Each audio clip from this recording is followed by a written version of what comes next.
Se me nota en la cara, ¿no? Buenas noches, ¿cómo están? Se nota. Yo estoy re contento, re feliz. No, ¿en serio? Sí. A ver. Primero, no tengo que parar el camión al costado de la calle para escucharlo a Fernando. Lo tengo que... Porque viene la columna y lo lamento, se paró el transporte de material en Tandil. Estoy muy feliz de que Fernando esté con nosotros y también de hecho que todos podamos compartir de todo eso que transmite diariamente a través de un medio tan importante en esta época nefasta del neoliberalismo como es la radio AM750, que nos está ayudando bastante a poder intercomunicarnos, porque esto que estamos viendo hoy no es ni más ni menos que la posibilidad de que estamos llegando entre todos y que hay un cerco que no han podido romper, que es el de nuestra comunicación nacional y popular. Y eso tenemos que nosotros seguir fomentándolo, seguir reforzándolo. Muchas veces tenemos esa sensación de que está el medio capitalino, nosotros estamos acá en la ciudad y bueno, qué sé yo, no sé si la voy a llamar, si me van a bolilla, qué sé yo, el tipo también tiene su ritmo de vida.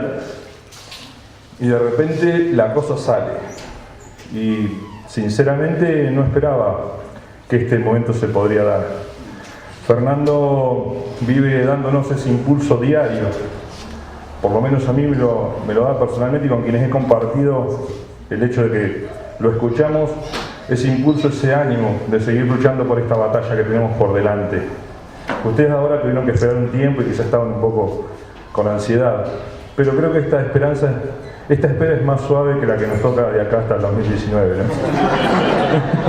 Creo que es más suave.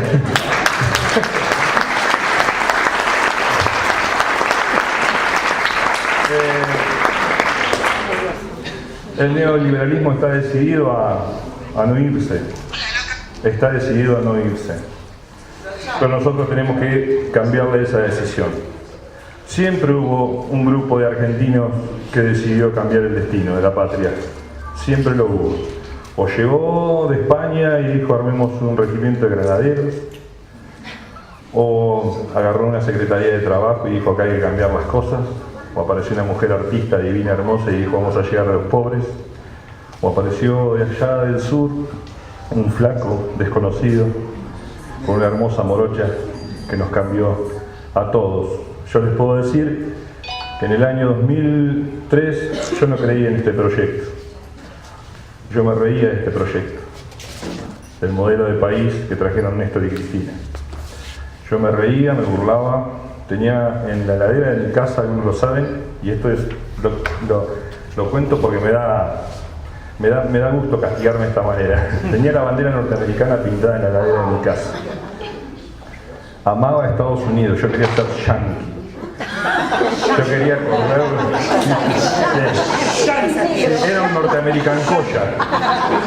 Y mi viejo me decía, mi papá que había sido jefe de vialidad, y se me decía, Mauri, no seas boludo.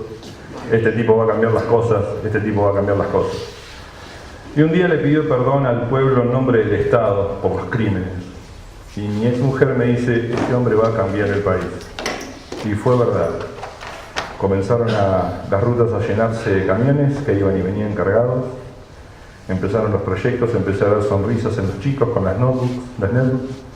Empecé a ver proyectos concretados. Perdí mi casa en el año 2004, quedé el 4 de agosto del 2004 en la calle. Y para el 2007 me había podido hacer otra casa, siendo un trabajador, un obrero. De todas estas cosas habla Fernando Borroni, porque lo vamos a escuchar ahí. Así que les agradezco que hayan venido, que compartan conmigo esta felicidad. Y ahora Rogelia, nuestro referente.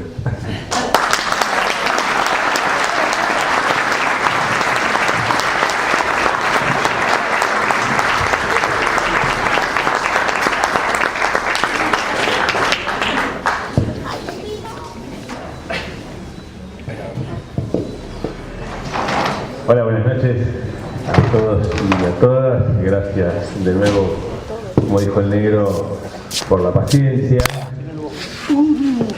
Fernando se demoró una hora. No por lo que suelen demorarse y tienen el margen y el derecho a hacerlo los artistas que se hacen esperar, sino porque es un militante que se subió a un micro en la terminal de Retiro. Ustedes saben lo que es viajar en Tandil, y acaba después de 7 horas de llegada, digamos, lo cual ya ese hecho solo lo pinta, me parece, de cuerpo entero y nos da un pincelazo más de algo que de cualquier manera todos nosotros ya tenemos una dimensión y es por lo que venimos a escucharlo. Yo voy a aprovechar porque por insistencia de los compañeros, a los que quiero agradecerles también especialmente, al Black, al Negro Gómez, y al Marce Agra, quienes se cargaron, digamos, esta actividad en sus hombros y le agregaron un plus muy lindo, que también los describe a ellos como compañeros, como militantes, y dice, pero además hagamos una cosa,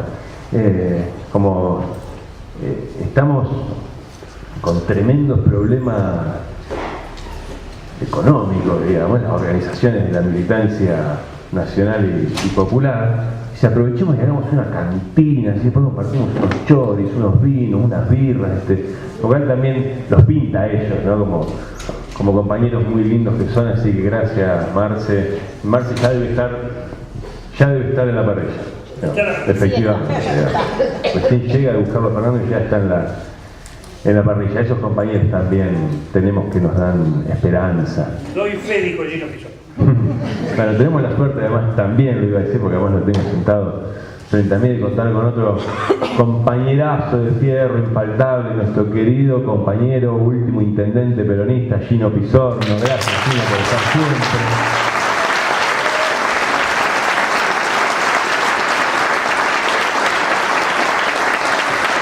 Gino, que aprovecho también para recomendarles, seguramente muchos ya tuvieron la suerte de haberla leído, que esta semana envió una carta de lectores al multimedio, el Eco, el multimedio local, donde con mucha altura, bueno, como no se podía esperar otra cosa de él, le contesta no solo al intendente, que tuvo dichos tremendamente lamentables. La última vez que habló, que fue hace 2 sábados atrás, donde entre otras lindezas dijo que los miembros los integrantes de la oposición en Tandil teníamos que estar callados porque éramos unos delincuentes. Pero también Gino le contestó al propietario del multimedio, esto digo sin hacer juicios de valor. De lo que sí hago un juicio de valor positivo es de la entereza humana y el coraje de Gino, ¿no? Porque el mundo en el que vivimos uno tiende a pensar 2 veces algunas acciones porque suelen tener consecuencias. Las decisiones que tomamos y las acciones, nada le importó a Gino, en el sentido, vino al bloque, al Consejo Deliberante esa mañana a leernos, digamos, lo mismo que había mandado al diario local, ¿no? Bueno, salió publicada ayer. Y yo la leí en Facebook, digamos, está circulando, así que se las recomiendo, realmente es muy muy buena. Bueno, decía que, y trato de ser lo más sintético posible porque está claro, digamos, a quién vinieron a escuchar acá, pero aproveché la generosidad de los compañeros para un poco chorearte unos minutos la audiencia, Fernando, y poder, si sirve, digamos, a modo de aporte, hacer alguna pequeña reflexión. Cuando uno lee el título del libro, que está fresquito todavía, que acaba de sacar Fernando, no sé si les pasa lo mismo con la palabra o con la combinación de palabras del título del libro, que apesadumbra, ¿no? Digamos, la Inquisición ya es tremendo, neoliberal, digo, es como un cachetazo y cuando te estás por levantar, otro de nuevo, ¿no? Persecución política, persecución política, desprecio de clase, censura, hambre y represión, y la última palabra en la era Macri encima, digamos, ¿no?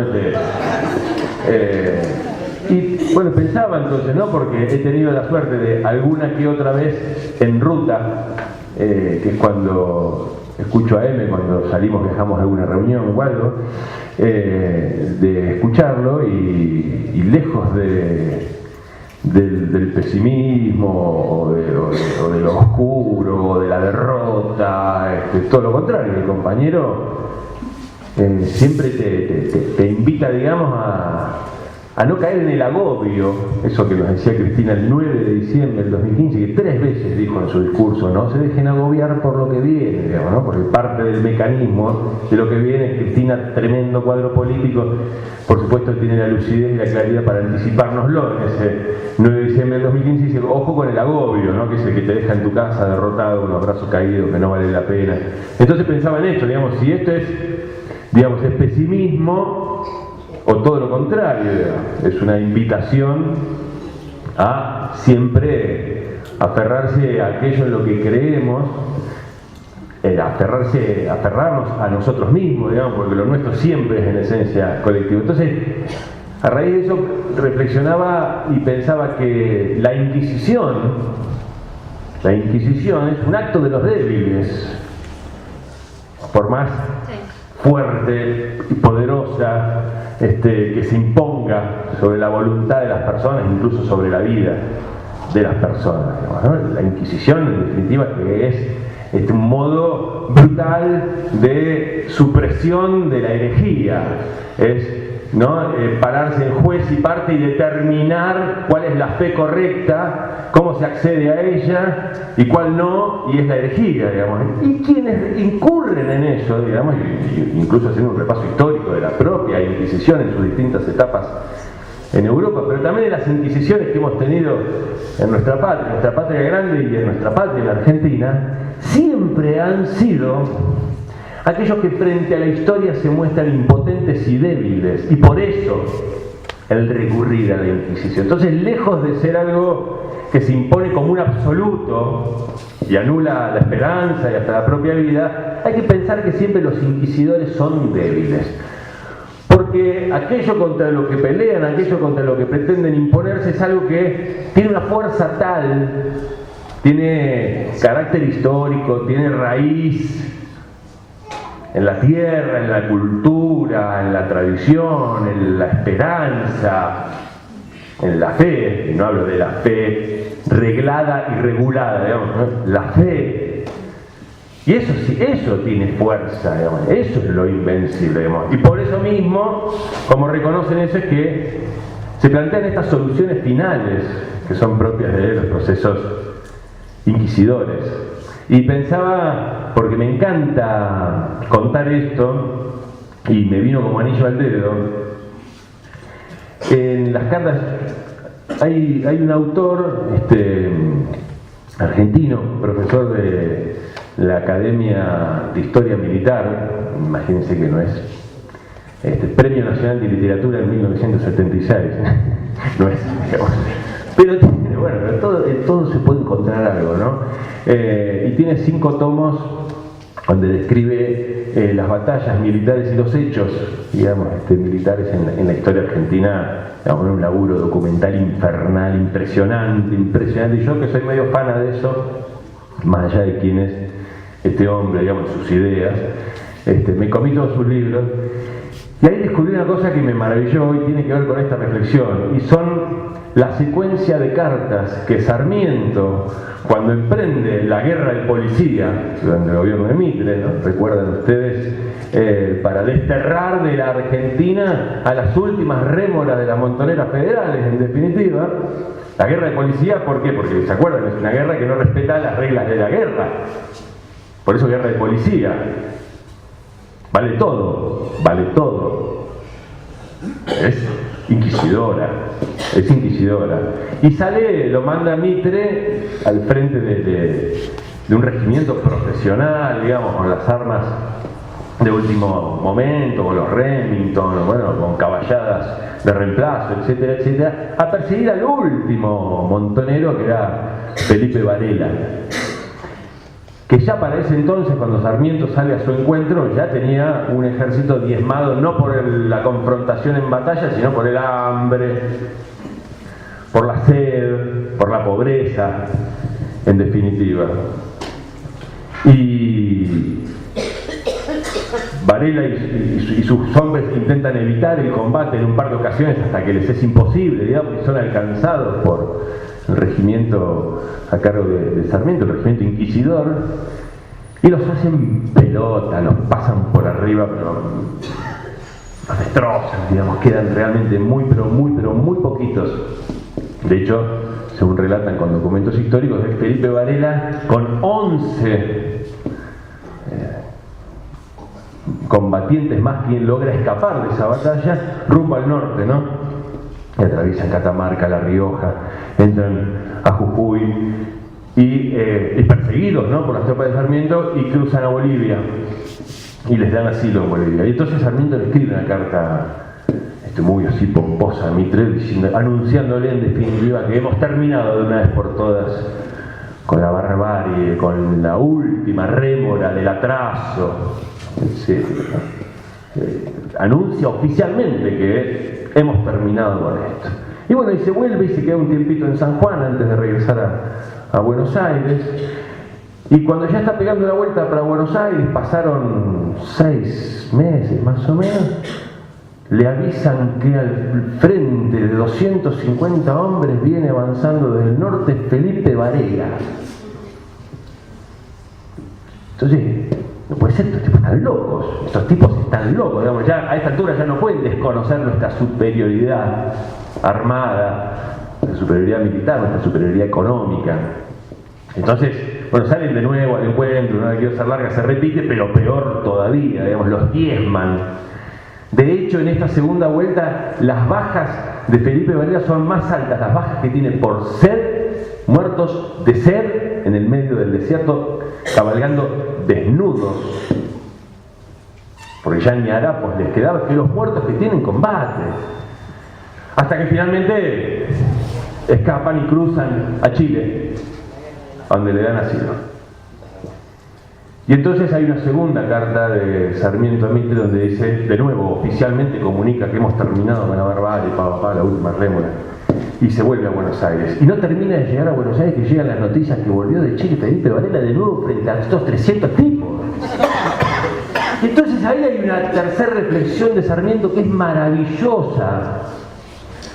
Porque empieza Sarmiento, que para mí es uno de los personajes más fascinantes de la historia argentina, empieza a caer en la cuenta que el que estaba viviendo en un imposible absoluto es él y la clase dominante a la cual él le está entregando su vida. Perdiendo incluso a su hijo en la guerra del Paraguay. Que él vive en un imposible. Es el imposible de anular algo que es la constante histórica del pueblo argentino, que es lo popular. Lo popular. Y entonces los sectores dominantes toman nota de que son ellos quienes viven en un imposible. No somos nosotros los locos que vivimos tras un imposible. Los que viven tras una quimera son los inquisidores de turno, en este momento los inquisidores neoliberales. Y entonces, cuando llega propiamente la primera inquisición neoliberal, propiamente hablando, por el golpe y la última dictadura cívico-militar, y Martínez de Oz, ya el carácter económicamente hablando propiamente neoliberal, tomar una decisión, digamos, al estilo nazi, solución final. Es decir, como ya vienen reconociendo en la historia, por si fuera poco, venimos de 18 años de proscripción del líder más grande de la historia de Argentina, Juan Domingo Perón, prohíben su nombre, persiguen, encarcelan, proscriben, etcétera, etcétera, etcétera. Y en la primera oportunidad, la primera de cambio, Perón con Cámpora le gana las elecciones, después gana las elecciones Perón y vuelve después de 18 años, una cosa absolutamente, viene alguien de afuera y no lo comprendería jamás. Pero bueno, ¿por qué? Porque lo que se vuelve a poner de manifiesto es esa constante, que es lo popular, lo plebeyo. Entonces esta última vez dicen, bueno, entonces eliminémoslos a todos, matémoslos a todos. ¿Qué es lo que emprenden en la última dictadura cívico-militar? La eliminación física de todos. Porque en un punto, por eso digo que los inquisidores son débiles en esencia, reconocen que en quienes van tras un imposible son ellos. Y por eso para imponerse solo tienen la fuerza, así tengan que borrar de la faz de la tierra a todos. Y pueden matar a todos, pero a todos literalmente, a todos. A todos. los inquisidores, que mañana un hijo de un inquisidor se va a perder en un barrio del conurbano o en una provincia del interior de la Argentina y va a tener una experiencia popular y de ahí van a hacer de nuevo una rebelión popular y se van a volver a imponer, porque esa es la constante y no la de los dominadores. Entonces, pensaba, en definitiva, en síntesis, que cuando leemos la Inquisición neoliberal, persecución política, desprecio de clase, censura, hambre, represión, no hay que caer en el agobio, no es desesperanzador, no se impone como un absoluto. Lo que se impone siempre, tarde o temprano, es la razón popular, que es una razón que poco tiene de racional, digamos, cartesiana, ordenada, como el pensamiento blanco, occidental, moderno, que en definitiva quieren imponer los inquisidores, los que quieren conjurar lo popular. Pero lo que se impone, entonces, creo que debemos tener presente que la historia está de nuestro lado. La historia está de nuestro lado. Pero sobre todo que además a la historia la producimos nosotros. No es cuestión de saber que está de nuestro lado, entonces nos cruzamos de brazos, nos sentamos en la puerta del zaguán a esperar a que se produzcan esos hechos porque la historia está de nuestro lado. La historia está de nuestro lado porque reside en nosotros la capacidad de producir esa historia. Y esa capacidad es, entre otras cosas y entre otras formas, organizándonos políticamente, de manera colectiva, discutiendo, creyendo que es posible, apagando la tele, saliendo a la calle, juntándose con el vecino, con la vecina, con el compañero de laburo, creyendo en que lo nuestro es una causa justa y produciendo los hechos que haya que producir. De ese modo es que interpreto yo que quienes lo siguen con fanatismo, además, digamos, como veíamos recién, con fanatismo ricotero casi, como el negro, a Fernando, y seguramente muchos de ustedes también, me parece a mí, humildemente, y ya dejo de robarme tu audiencia, es como nosotros tenemos que vivir este proceso de inquisición neoliberal, sabiendo que nos asiste a nosotros la razón histórica, compañeros, compañeras, y creyendo profundamente en nuestra capacidad de revertir esto. La tarea es hacerlo. Nada más. Gracias, compañeros.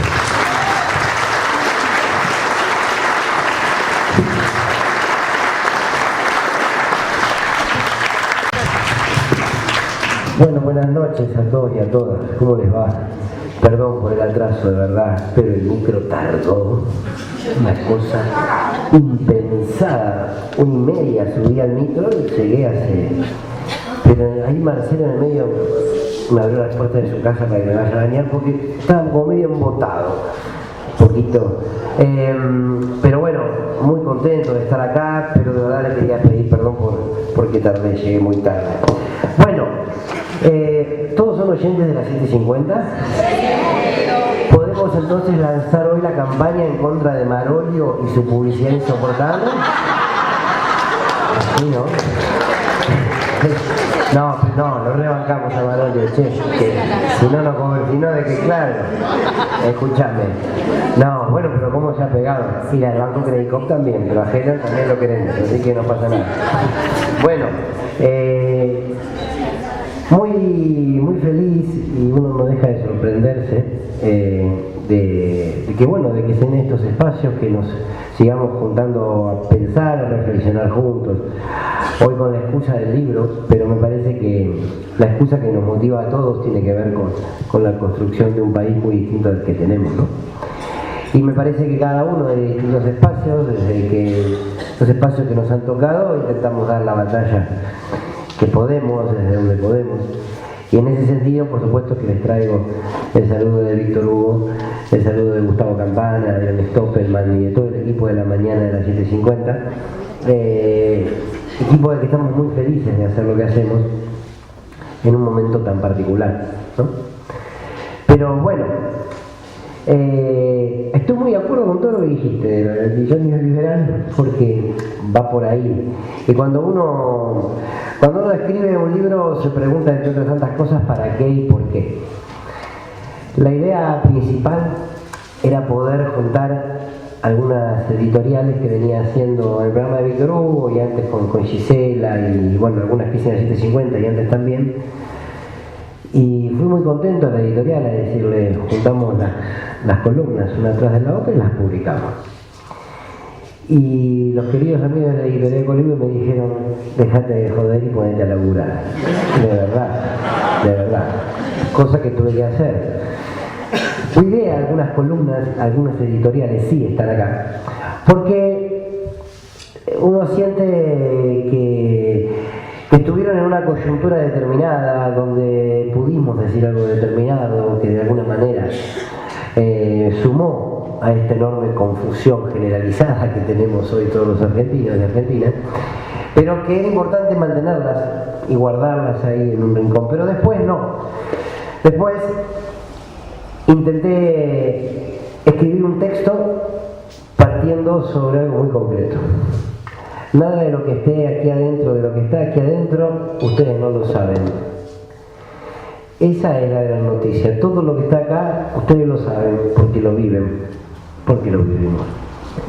El problema es que uno muchas veces está convencido de que con saber solo no alcanza. ¿Cuánta gente sabía lo que Mauricio Macri venía a hacer? Ganó y lo hizo. ¿Cuánta gente sabe hoy cómo termina el modelo en términos económicos de Macri y sin embargo lo sigue defendiendo? No alcanza con saber solamente, mucho menos cuando uno asume un cierto compromiso político y social y no quiere que la vida se la cuenten otros y mucho menos que la historia la escriban otros. Ahora, hay algo claro de este gobierno de Cambiemos. Todos sabíamos cuál era el modelo económico que venía a implementar y ese que está implementando. Por tanto, todos sabemos cómo termina. Acá lo único que hay que terminar de definir son los tiempos, o sea, el cuándo, y con el menos costos posible. Porque sabemos que siempre nos ponemos de este lado, ¿no? Ahora, a nadie sorprende el modelo económico, a nadie sorprende estas medidas, quizá lo que sorprende es la velocidad con la que lo ha llevado adelante, casi de una manera torpe, inútil como es Macri. Macri es inútil hasta para el propio establishment que lo puso en ese lugar, por eso le están haciendo la corrida con el dólar. El establishment necesita un Carlos Menem, el establishment necesita un tipo que en 10 años le permita robar, vaciar la Argentina de tal manera que ellos no solamente puedan hacer una enorme transferencia de recursos, sino que además puedan ir luego por las privatizaciones. Macri en 2 años y medio abrió todos los frentes al mismo tiempo. Hasta hace una semana atrás se rumoreaba si terminaba o no. El establishment le está diciendo, bueno, pero nosotros no te pusimos para esto. Nosotros te pusimos por un poquito más que esto. Pero bien, ese modelo económico lo conocemos. Ahora, este gobierno vino por algo más. Y cuando hablamos de gobierno no hablamos solamente de quienes están gerenciando los verdaderos intereses de los Roca, los verdaderos intereses de los Rogio, los verdaderos intereses de Mañeto, los verdaderos intereses de los Aguiar. Ese poder concentrado en la Argentina vino por sobre todo para instalar un nuevo orden social. Vinieron por sobre todo a eso, porque insisto, las políticas económicas saben cómo manejarlas, de taquito saben cómo manejarlas, pero vinieron sobre todo para instalar un nuevo orden social. Un nuevo orden social que entre otras cosas significa lo que vos decías hace un rato. Nuevamente volvieron a instalar la lógica civilización o barbarie. Ellos son la civilización. El mercado es la civilización. Todos nosotros, el campo nacional y popular en sus distintas expresiones, somos la barbarie. Por eso hay que encarcelarnos. Por eso hay que matarnos por la espalda. Por eso hay que lograr que Cristina Kirchner esté presa. Por eso tienen que hacernos entender que nada de lo que vivimos fue real. Porque lo que hay que preguntarse es, bueno, ¿cómo instalan este nuevo orden? ¿Cómo lo instalan este nuevo orden? Ahí aparecen los medios de comunicación, sin duda, con un rol fundamental. En la política comunicacional de Cambiemos, en la política comunicacional del establishment, está la clave. Porque ellos trabajan todos los días en la cabeza de cada uno de nosotros. Y hagamos el esfuerzo de salir al mismo tiempo de la cabeza de cada uno de nosotros, que muchas veces creemos, ¿cómo se pueden creer la pavada de las excavadoras? Sí, lo creen. Sí, lo creen. ¿Qué somos? ¿Nosotros una manga de lúcidos y el resto una manga de estúpidos? No. No. Trabajan de una manera muy meticulosa para construir en cada uno de los argentinos y las argentinas esa lógica de civilización y de barbarie. Fíjense, Alberti decía gobernar es poblar. Vos decís, bueno, para poblar tenés que llevar adelante determinadas políticas, ¿no? No es que decir, che, vénganse para acá y nos vamos ubicando, no. Tenés que llevar adelante políticas determinadas. Perón decía, gobernar es crear trabajo. Macri en Tucumán, ni bien asumió, dijo, gobernar es decir. De verdad. Y agregó, es decir, la verdad. Para meterle un poco de onda a la frase. Ahora, fíjense qué diferencia. Porque alguna vez Cristina Kirchner también dijo, el único ordenador social que existe es el trabajo. Si vos generás trabajo, la sociedad se empieza a ordenar. Porque podés acceder a tus derechos, bueno, nada, lo que sabemos que genera el trabajo, más allá de la dignidad, también en términos económicos, en términos de la educación, la familia, bien. Para Macri, ¿qué ordena? El decir. ¿Qué ordena? Lo que tenemos que creer. ¿Qué tenemos que creer? Lo que ellos dicen que tenemos que creer. ¿Importa la verdad? No. Importa lo que nosotros creamos que es verdad. ¿Y quién determina lo que nosotros creamos que es verdad? Por ejemplo, el que tiene el 80% de las radios y los canales de televisión por cable y área en la Argentina, que se llama Mañeto. Ahora, esta lógica de instalar civilización y barbarie se hace con una lógica profundamente inquisidora. Insisto, reprimen, persiguen, encarcelan, estigmatizan, pero además van por algo más profundo. Fíjense, este gobierno, ninguno de sus funcionarios utiliza la palabra derecho. No se les cae, ¿eh? Yo creo que el que lo pronunció de error lo echan. Miren que lo tuvieron a Bullrich, que habló de la campaña del desierto, la nueva campaña del desierto, dijo Esteban Bullrich. Bueno, miren que Bullrich ha dicho cuántas pavadas se le cruzó, pero la palabra derecho no se le escapó. O sea que si no se le escapó a él y a Patricia Bullrich, que son como los más flojitos de todos, casi que no se le va a Michetti, casi que no se le va a escapar a nadie. Ahora digo, no pronuncian la palabra derecho. Hablan de creencia. Acuérdense de una de las grandes frases fundantes de este gobierno. Les hicieron creer que podían irse de vacaciones. Les hicieron creer que podían comprarse un celular. Les hicieron creer que podían acceder a la universidad. O que les hicieron creer. Y uno dice, bueno, es una manera de decir no. La creencia es individual. Yo puedo creer en Dios, la compañía puede no creer en Dios, la compañía puede creer en Mahoma, la naturaleza puede no creer. La creencia es individual. Es una decisión individual. Después, si uno decide creer, se mete en el mundo, por ejemplo, de una religión, y la construcción de las religiones sí es colectiva. Hay que ampliar el negocio, diría con todo respeto mi escribiente, pero no, sáquenlo, porque lo respeto mucho. Vengo de militar muchísimos años en la iglesia, la verdad. Bueno, ahora digo, la creencia es individual. El derecho es universal. Nos corresponde a todos y a todas. Pensemos lo que pensemos, creamos en lo que creamos. Por tanto, ellos dicen creencia, porque al mismo tiempo siguen construyendo ese ser profundamente individualista y meritocrático, que es el que necesita el neoliberalismo para aplicar sus políticas económicas, pero sobre todo las culturales. Ahora, insisto, tratemos de corrernos por un instante de esa idea que todos tenemos, de que nosotros la tenemos re clara, que el 51% de la Argentina votó Macri y no. Hay algo que perfora en las familias, que evidentemente es sólido. Cuando alguien te dice que ahora paga 3.000 pesos de luz, pero antes pagaba 200, está bien que ahora paguemos 3.000. Con todo respeto, es un ignorante. No es ni cuestión ideológica. Si en todo caso en algún momento pagamos 200 es porque había un Estado, que somos todos, que a partir de los impuestos que pagamos todos, pagaba el subsidio a la empresa. Por tanto, yo pagaba los 3.000 pesos. Lo pagaba de manera indirecta, lo pagaba con... Todos pagábamos mis 3.000 pesos, si ponele que consumíamos 3.000, no sé, que eso también no es incomprobable. Todos pagábamos los 500 pesos que consumía ella, todos los pagábamos. Ahora, ellos trabajan sobre una profunda ignorancia en la sociedad argentina. Y cuando hablan de creencia, no se quedan ahí, quieren construir un lenguaje nuevo, porque se domina a través del lenguaje. Esa frase de que quien nomina con N, domina, el que le pone nombre a las cosas las termina dominando, es cierto. Imagínense la escena con el discurso del gobierno, del gobierno y del poder real, o de uno de los dos poderes reales, porque hay que empezar a decir en esta disputa del lenguaje que en la historia de aquí y de todo el mundo han existido dos poderes reales. Siempre cuando se habla del poder real se habla del poder de las corporaciones.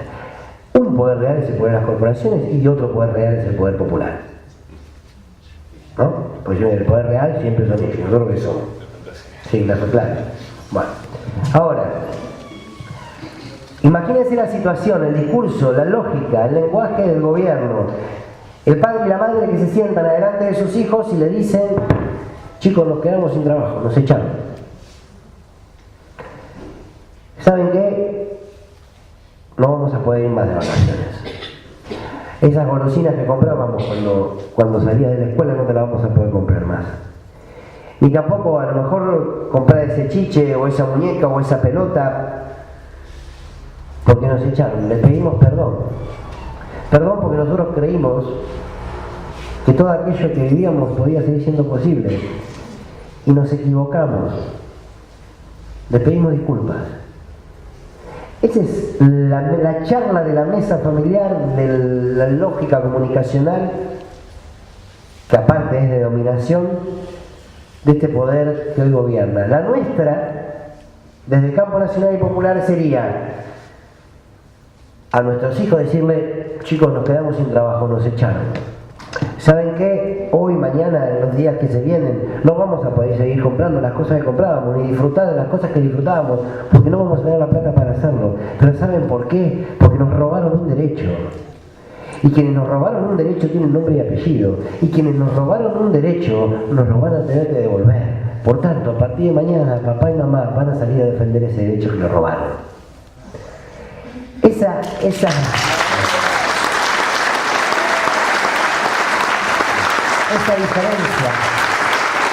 diferencia de la charla, si se quiere, en la mesa familiar, es lo que nos constituye como sociedad, como una foto de muestra. Es como nos constituimos como sociedad.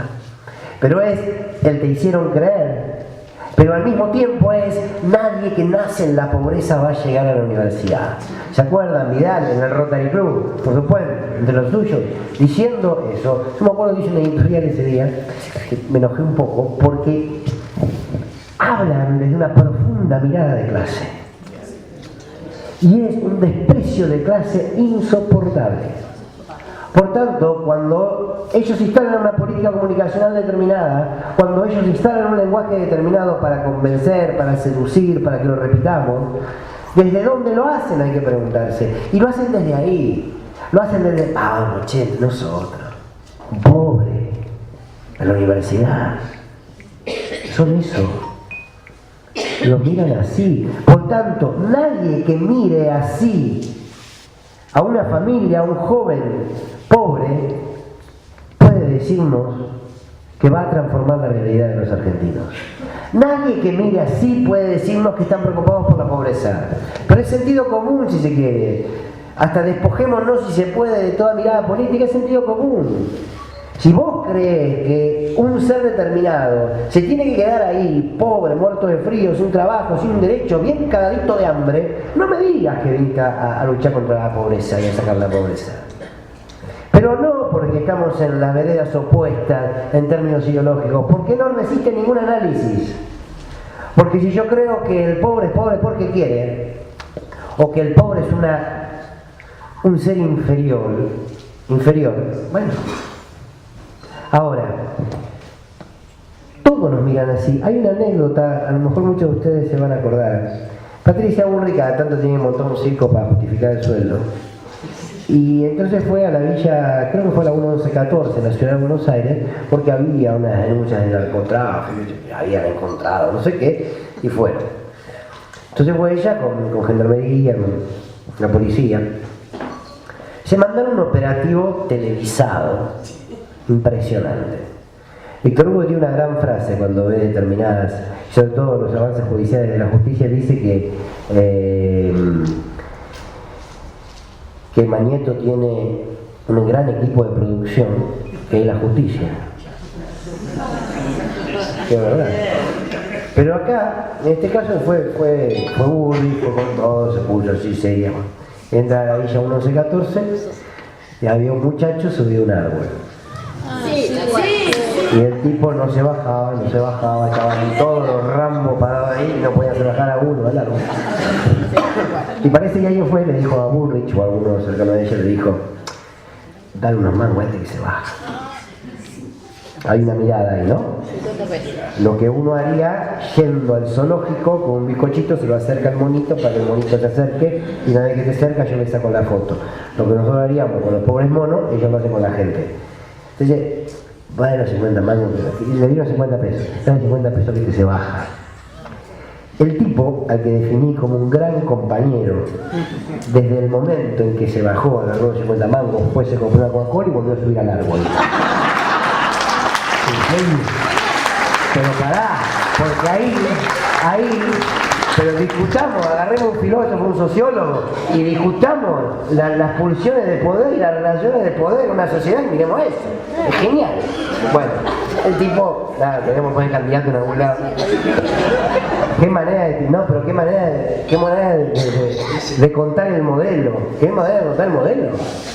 Qué manera, no me quiero meter mucho, pero tantos dirigentes de los propios, que se sientan a acordar, porque se necesita acordar ahora, pero después, bueno, no me voy a meter en eso, bueno, tendrían que ir a hablar con el compañero del árbol. Claro, agarrá lo que te den, porque si vos no lo tenés es porque alguien te lo ha quitado antes, porque eso también es esa idea que a veces se instala de los programas sociales y de los planes. Y la gente vive de un plan, son todos vagos, quieren vivir de un plan. Quieren vivir de un programa social, nadie vive de un plan. Primero porque lo que puede llegar a ser el dinero que se dé con un plan, nadie puede vivir. Pero aparte, no hay ni una dádiva, ni parte de un clientelismo. Es también una mirada ignorante que se tiene sobre el Estado. Si existen hombres y mujeres en la Argentina que necesitan cobrar un plan para poder morfar, es porque antes hubo un Estado que estuvo ausente. Por tanto, si reciben el plan o el programa, simplemente están cobrando mal, tarde y poco lo que el Estado le debió haber dado mucho tiempo antes a través de los derechos.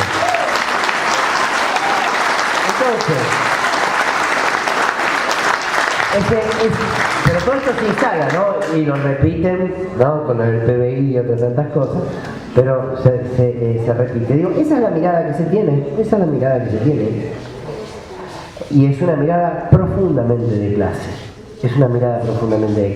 Que trabaja en el bocho de cada uno de nosotros y de nosotras, y va generando conducta, va generando lazos sociales. No es solamente la noticia, ya está muerta la noticia en términos periodísticos. Digo la verdad, como periodista, yo creo que el periodismo está parado sobre sus ruinas. Y que ya la noticia ha muerto en términos de lo que nosotros estudiábamos como aquello que podía interesar a la mayoría, un hecho relevante. No importa nada. La noticia es simplemente el interés del medio traducido en algún formato gráfico que pueda transformarse en un título medianamente agradable y vendible además. Lo que hay sí claramente es a través del periodismo también una disputa de poder, porque el periodismo, todos sabemos que el periodismo, esto dice el periodismo independiente, el periodismo objetivo, el periodismo neutral, bien. Lo que está claro es que el periodismo tiene solamente dos opciones, y en la Argentina digo. Una es ser instrumento y vocero de las corporaciones, o ser un instrumento y parte de la voz del pueblo. No hay nada en el medio. Lo que hay en el medio son presentadores de noticias, ¿no? Con la misma cara que te dicen que murió un chico por desnutrición, a los 2 minutos te venden la camioneta de Volkswagen. Con todo derecho a comprarse la camioneta de Volkswagen. Pero digo, hoy en día en la Argentina y de un tiempo a esta parte el instrumento fundamental de disputa de poder es el comunicacional. Y sobre eso se dan muchas de las batallas. Ahora, retomando, ¿los mareo un poco? No, porque yo me vuelvo de un lado a otro. Por eso yo me noto acá cositas de colores, porque si no, no. No. Esto de cómo nos miran es importante porque, me parece a mí al menos, porque al mismo tiempo nos responde a algunas otras preguntas. Precisamente porque nos miran como nos miran, Milagro Sala está presa. Milagro Sala está presa porque Morales tenía muy en claro que con Milagro Sala libre no puede gobernar 2 días. Clarísimo. Pero no porque Milagro sea... No, sino porque Milagro tenía poder popular. El otro poder real está organizado en Jujuy. Pero hay algo que no le permiten, que no le perdonan a Milagro, que es haberles arrebatado el derecho de señores que ellos han tenido históricamente. Los dueños de todo, los dueños del lenguaje, los dueños de las costumbres, los dueños de la máquina de producción, los dueños de la gestión, los dueños del Estado, los sistemas feudales. Ellos, los dueños de todo, de pronto se encontraron que veía una mujer negra, polla, que les decía: no los necesito más. No los necesito más porque ahora tengo un Estado, como en aquel momento, ahora tengo un Estado que piensa en los más humildes y que nos da a nosotros la posibilidad de organizarnos, y nos da a nosotros la posibilidad de construir piletas, y a nosotros nos da la posibilidad de construir escuelas y de construir viviendas. No necesitamos más. Lo que no les perdonan, yo soy bastante boca sucia y les pido disculpas en el programa con Víctor Hugo, no, el señor del lenguaje, pero acá por supuesto el que habla con tanta propiedad. Campana también habla con propiedad. Stoppelman y yo somos los dos más. Pero porque a veces uno lo sintetiza mejor. Digo, estos tipos, y uno casi que se puede imaginar las reuniones, estos tipos dicen: esta negra de mierda manejando plata. ¿Pero de qué me están hablando? Pero están convencidos. Nietzsche era un filósofo alemán que hablaba de que había superhombres y hombres gregarios. El superhombre era aquel hombre que iba en búsqueda de su libertad, que de alguna manera conducía a los hombres gregarios, a los hombres inferiores, porque esos hombres inferiores le entregaban su voluntad. Algunos dicen que el nazismo se terminó agarrando estas ideas, no porque Nietzsche era nazi, algunos dicen que sí, otros que no lo sé, pero se tomó de algunas de esas ideas. Creen en que hay gente de primera y que hay gente de segunda, profundamente. Y por tanto, Milagro era la foto que se les mostraba todo el día de decir: ustedes no son los señores y los dueños de todo. Ustedes no están en el lugar que ustedes mismos se construyeron, que deben estar, que se lo merecen y que le corresponden por derecho divino, porque se afanaron las tías, por lo que sea. No. Por tanto, Milagro tenía que estar fuera de juego porque, insisto, era el lugar donde no toleraban verse. No toleraban ver a una Milagro de pie y una Milagro organizada. Pero además, esa mirada de clase incluye algo que en la clase media argentina mayoritariamente perfora casi sin darse cuenta. El delito y la legalidad en un modelo neoliberal es siempre punitivo para el pobre.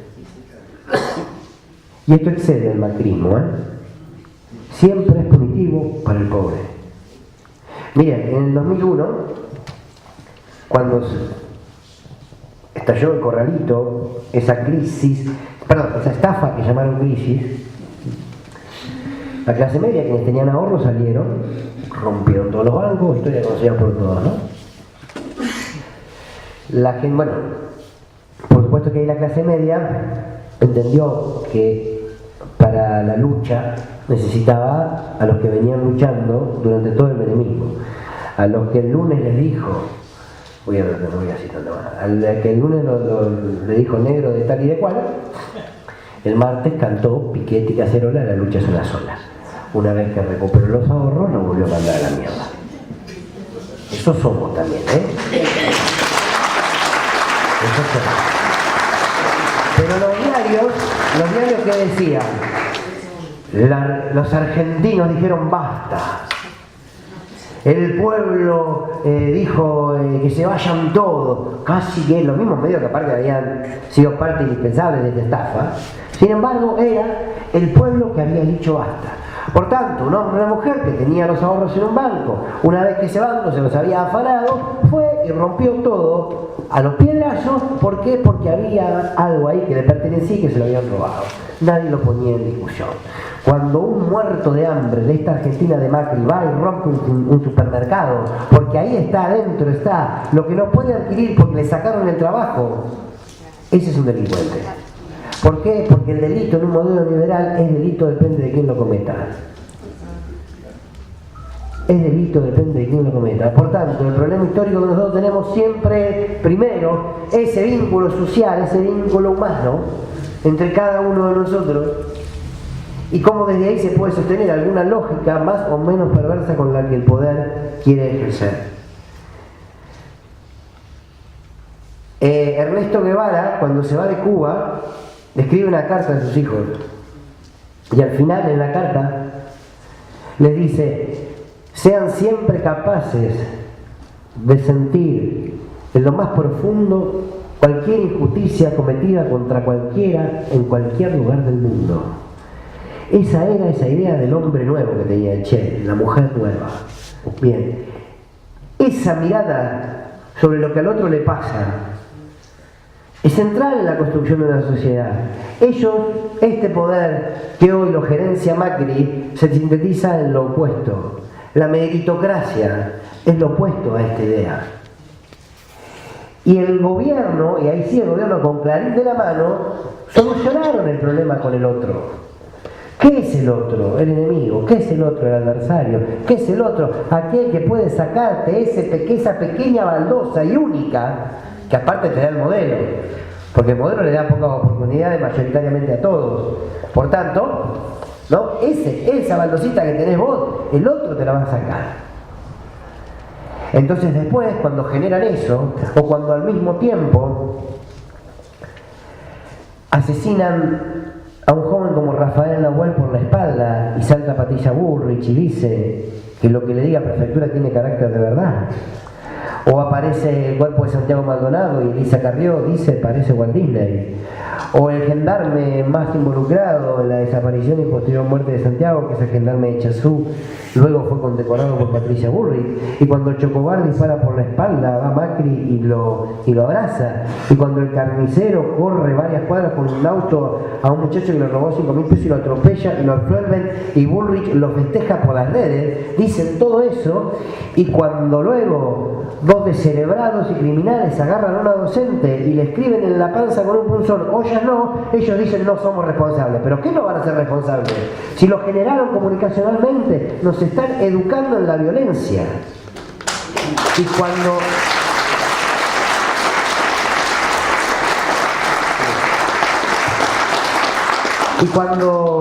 cuando esto sucede, ellos vuelven y se esconden en las guaridas de siempre, que son los medios, que lo lavan todo, que lo limpian todo, donde parece que de nuevo no sucedió absolutamente nada. Porque una de las grandes luchas que nosotros tenemos también hoy en día es por visibilizar, porque ellos trabajan en invisibilizar. ¿Se acuerdan de Macri diciendo el crecimiento es invisible? No, pero está bien lo que dijo, vale, está bien lo que dijo. ¿Por qué? Porque el crecimiento era para ellos. El crecimiento para los invisibilizados no va a existir nunca. Y no vamos a ver nunca ese crecimiento. Es cierto, el crecimiento es invisible, no lo vamos a ver nunca. Eso me estaba diciendo, no lo van a ver. No lo van a ver. Porque usted dice, no, quería decir que está, pero que como somos todos medio tarados, no lo vemos, somos todos medio tarados. Bueno, ahora, no, nos estaba diciendo, no lo van a ver jamás, porque a ustedes, a nosotros, no les va a llegar. Eso es lo que estaba diciendo. Ahora, lo más preocupante de esto es que la batalla cultural sigue siendo la centralidad de todo esto. Una batalla cultural que a veces suena como una frase para cierta intelectualidad, y en realidad no, porque hay algo que nos pasa. ¿Cómo puede ser que en los lugares más humildes de la Argentina, perdonen que les pongo el ejemplo de la ciudad porque es lo que más conozco, pero en todas las villas de la ciudad de Buenos Aires, salvo en los barrios más humildes de Lugano, en todas ganó Macri? Ahí hay un problema nuestro, Es fácil, ahí decimos, sí, Clarín, sí. Macri, sí, la campaña, sí, Ritondo y todo, sí, todo lo que quieran. Ahora, ¿cómo puede ser que la víctima homenajee al verdugo? Perdón el resfrío que tengo. Y nosotros podemos caer fácilmente en decir, es un salado, mira este que te está reventando. Sí, la víctima homenajea al verdugo. El oprimido homenajea al opresor. ¿Se acuerdan de la periodista de Telam despedida con los 357 compañeros y compañeras despedidos? Le llega un momento a la cámara de C5N, a una mujer. De aquí en adelante voy a tener 2 minutos de ser guarango. ¿Puedo? No, porque creo que es así. No lo quiero decir, porque creo que es así. Porque no los creo. Que analizan todo con un vocabulario. No, son así. Tienen una condición de clase. Y nos miran desde un desprecio tan profundo. Pero ahora me olvidé que les iba a decir, ¿ven? La compañera de Tela. Pero gracias, la periodista de Tela. Echan a los trabajadores y trabajadoras de Telam, va a una cámara de C5N y le preguntan que den su testimonio. Y una de las trabajadoras, llorando, la habían echado. Yo no entiendo por qué me echaron. Yo nunca me solidaricé con mis compañeros. Lo dijo, que se ríen, lo dijo. Yo nunca me solidaricé con mis compañeros. Yo nunca Nunca hice un paro. Yo no estoy en ningún sindicato. ¿Cómo? ¿Qué estaba diciendo? Yo lo voté. ¿Qué le estaba diciendo? ¿El mensaje para quién era? Frente a la cámara. A ver, tenía su última oportunidad para rogarle a ese poder que ella eligió que no le suelte la mano. Y lo hizo denigrándose hasta el último instante. Y lo que le faltaba decir, porque lo que estaba traducido, ahí va la parte, eso lo dijo frente a las cámaras, lo que estaba diciéndole a ese poder que votó es: yo no soy como los negros estos, yo no soy una yegua kirchnerista, yo no estoy sindicalizada, yo soy como ustedes, ¿cómo me echan? Pero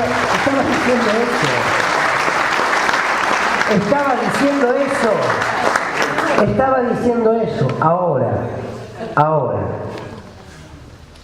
nosotros tenemos que ir a buscarla.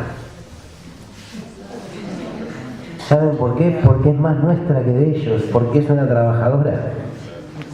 Y evidentemente hay algo más fuerte en su ser que quiere parecerse y que quiere estar allá, ahí arriba, y habría que decirle: ¿sabes qué? Esos de arriba no dejan entrar a nadie, nunca. No dejan entrar a nadie, nunca. ¿Por qué? Porque si entra uno más, tiene que repartir a ese que entró. Y no le van a repartir. Digo, no te van a dejar entrar. No te van a dejar entrar. Ahora, insisto, hay que traerla de este lado. ¿Por qué? Porque no puede ser más fuerte ese deseo de pertenecer a un lugar que no te corresponde, ni por historia, ni por procedencia, ni por educación, ni por tu día a día. No podés permitirte que eso sea más fuerte que lo que sos. Sartre decía que uno es lo que hace, y somos lo que hacemos. Y laburamos y peleamos por nuestros derechos, si queremos una familia feliz, si queremos esto y lo otro, y somos eso. ¿Quién te va a dar eso? Ahora, esa lucha hay que darla, porque Dagoberto Gutiérrez es un guerrillero salvadoreño que alguna vez dijo, que el pobre camina como pobre, come como pobre, duerme como pobre, hace el amor como pobre, habla como pobre, piensa como pobre, pero vota como rico. ¿Por qué? Porque de alguna manera, ojo, y no quiero caer en la lógica de estigmatizar al pobre, porque es en términos generales como sociedad, porque no es solamente, esto no responde esa mirada a una clase social, responde a una mirada social que se tiene sobre uno y sobre el otro. Ahora, ese lugar de por qué vota como rico si su realidad es otra, sigue teniendo que ver de alguna manera con decir, no puedo tener lo que vos tenés, no puedo ir a los lugares donde vos vas, no puedo juntarme con la gente con la que vos te juntás, no puedo acumular y tener todo lo que vos tenés, pero sí puedo decir lo que vos decís. Yegua, puta y ladrona. Eso lo puedo decir. ¿Y qué me hace? Parecido a vos. Entonces, eso es una construcción cultural sistemática de todos los días, todos los días. Entonces después nosotros nos quedamos, pero si la gente estaba mejor antes que ahora, ¿cómo puede ser que haya, sí, porque han ganado una batalla cultural? Han ganado una batalla cultural, pero no Macri. Digo, la derecha, el neoliberalismo ha ganado una batalla cultural. Que de igual manera, por supuesto, hay que seguir dando esa lucha y ese recorrido. Ahora, algunos lo llamarán conciencia de clase. Hay que construir conciencia de clase. Otros no hablarán de conciencia de clase. Hablarán en realidad de que hay que entenderse como actor político y social, como trabajador, organizado y a partir bien, como quieran. Pero hay que volver a instalar en la sociedad la lógica. José Pablo Feynman, el bueno, ¿no? Y el otro lo llama José Pablo. El bueno y el inteligente, habría que agregar. Pero claro, él explica muy bien la dialéctica del amo y del esclavo. Hegel dice, a ver, ¿en dónde se puede, él lo cuenta de esta manera, ¿dónde se puede sintetizar esa lógica del amo y del esclavo, esa dialéctica? ¿Por qué el amo es amo y el esclavo es esclavo? El amo es amo por su decisión de matar. Y el esclavo es esclavo por su miedo a morir. Así vive el esclavo con miedo a que el amo, que dice yo puedo matar sin esclavo, lo termine ejecutando. Y ahí sigue esa relación. El día en que el esclavo empieza a sentir, lo estoy diciendo literalmente, no estoy como el poeta Carrió que bueno, si el esclavo empieza a convencerse de que él puede tener la posibilidad de matar, por tanto puede hacerle sentir al amo el miedo a morir, esa relación de poder se rompe. Por eso yo digo que nosotros tenemos que acostumbrarnos a hablar que en la Argentina y en el mundo hay dos poderes reales, el poder de la corporación y el poder popular. Cuando decían, nadie puede gobernar con 3 tapas de Clarín en su contra. Cristina se bancó como 60 y Néstor no sé cuántas. Digo, ahora, es cierto lo que vos decías, mucho, pero rescato esta también, hace un rato. Hay cierta debilidad en quien tiene que salir a degüello, por decirlo de alguna manera.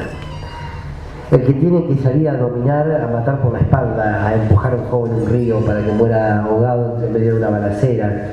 Digo, que nadie dude que a Santiago Maldonado lo mataron, ¿eh? Ya se va a saber con el tiempo. ¿Se acuerdan de Ezequiel de Monti? El chico que murió, se había caído en el rancho y se había ahogado. Bueno, hay 2 policías presos porque no se cayó solo. Es cierto esto que los inquisidores, los que oprimen de esa manera, tienen cierta debilidad. Y la derecha se la vio. Aquí hay algo que a mí me parece central, que fue las dictaduras cívico-militares que se instalaron en toda la patria grande en América Latina en la década del 70 y que fueron luego finalizando comenzando la década del 80. Ellos estaban convencidos que habían logrado instalar no solamente una política económica, que la instalaron, sino que habían terminado, por eso me acordaba, la dictadura era ese Sarmiento diciéndole terminamos con la barbarie. Estaban convencidos. Llega la democracia con Alfonsín, quiere aplicar un plan económico primero erróneo, después un plan económico más justo, no lo dejaron, se enfrentan con Sociedad Rural, se enfrentan con Clarín, hiperinflación, chao. Y llega el menemismo y el gobierno neoliberal de Carlos Menem. El saqueo de la Argentina, bien. Estaban casi convencidos que ya estaba. Si había alguien que quería pensar un poquito distinto, lo bajábamos. Y después todo iba por su carril normal. Y de pronto cometieron un error grande. En toda la patria grande. No lo vieron venir a Néstor Kirchner, no lo vieron venir a Lula, no lo vieron venir a Chávez, no lo vieron venir a Correa, no lo vieron venir a Cristina, no lo vieron venir a Dilma. No los vieron venir. Ni idea. No los vieron venir. El negro recién decía, bueno, uno no creía, no lo voté. Yo tampoco lo voté a Néstor Kirchner. Venía de la mano de Duarte. Ahora apareció, ¿vieron? El tiburón aparece siempre, como el sangre aparece. No los vieron venir. No los vieron venir. Y una vez que estaban en el poder, articularon regionalmente un poderío tal que hicieron lo que por lo menos yo con mis 45 años no había visto nunca. Quizás los que vivieron a Perón y a Perón sí, pero yo no lo había visto nunca. Que sacaron a millones, pero millones literalmente, de hombres, mujeres, niños y ancianos de la pobreza. Por tanto, demostraron que esa política era real, que era posible, y no la vieron venir. Por tanto, ahora regresaron en toda la región con una lógica profundamente inquisidora y con el primer mandamiento de que esto no les puede volver a pasar. Entonces, destruyamos la política, destruyamos la militancia, encarcelemos a sus líderes, hagamos lo que haga falta, violemos el Estado de Derecho todos los días, como está pasando aquí en la Argentina, porque no pueden volver más. Pero lo hacen de esa profunda bronca de no haberlo visto venir. Porque a Cristina la quieren presa, porque Lula está preso, porque a Correa lo quieren preso, Evo todavía le quedan algunos años, Maduro toda la que está pasando. Ahora digo, también siguen en una línea de ignorancia la derecha, que no aprendieron nunca. Que el problema lo tienen ya no con esos líderes, porque ellos persiguen a los líderes y tratan de abrir el escenario hacia abajo. El problema lo tienen con los ismos. Los tipos prohibieron a Perón, les explota el peronismo. Se murió Chávez y el problema ahora tiene con el chavismo. Se murió Néstor, van por Cristina y el problema tiene con el kirchnerismo. ¿Por qué? Porque ese ismo, ¿qué es? La identidad política. Esa es identidad política que no hay que perder. Esa es identidad política la que ellos quieren salir a matar, que es la que hace organizarnos, que es la que da esas batallas de todos los días. Pero están con profunda bronca y volvieron de alguna manera a terminar casi con carácter definitivo lo que empezaron en el 76. ¿Estoy yendo re largo yo? No, pero el asador también, ¿viste? Pónganle un poco de onda, porque el olor... Ahora, digo, hay algo que es maravilloso, yo lo cuento mucho. Yo las anécdotas las repito mucho. No solamente porque no se me ocurren otras, sino porque me gustan. De verdad.